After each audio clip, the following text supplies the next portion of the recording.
Patay sa isang shootout ay isang lalaki na pinaghihinilaan na bomb courier matapos itong hindi huminto sa checkpoint ng mga sundalo sa Lamitan City. Sa impormasyon na natanggap ng mga otoridad, gagamitin ang mga nasabing pampasabog sa Lami-Lamihan Festival. Detalye sa report ni PJ De La Peña.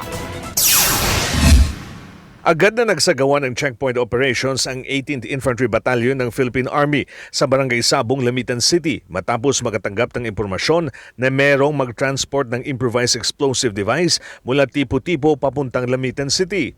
Miyerkules, pasado alas 9 ng gabi ay may isang motorsiklo na sakay ang riding in tandem ang hindi huminto sa checkpoint kaya nagkaroon ng hot pursuit hanggang sa magkabarilan ang dalawang panig. Patay ang isa sa mga sospek samantalang nagkatakas ang driver ng motorsiklo papuntang Barangay Baas.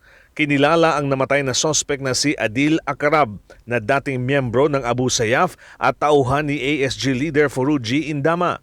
Nagkuha mula sa sospek ang isang yellow na sako na may laman na disassembled M16 rifle, ammonium nitrate fuel oil o ANFO at bala ng 60mm mortar. Paniwala ng mga otoridad na gagamitin sa pambobomba ang IED sa selebrasyon ng Lami-Lamihan Festival pero napigilan dahil sa mahigpit na seguridad.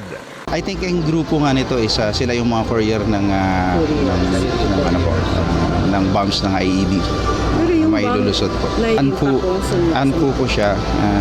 Ammonia nitrate. Yes po. Anpo na? Apo. Tapos meron pa siyang ang ibang mga components po nila na mga nakikita namin is ito dati ang sumabog po dito sa Lamitan.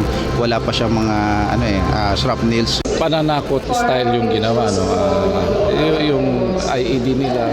Of course, hindi natin pwede hindi natin pwede disregard yan. But for Lamitan, kami naman business as usual. Posibleng nagmula sa isang grupo ang napatay na suspect at ang naglagay ng IED sa perimeter fence ng Lamitan City Government Complex noong June 20 at sa twin bombing sa Isabela City, Basilan noong May 31, 2022 kung saan 2 tao ang sugatan. Ako si PJ De La Peña para sa GMA Regional TV.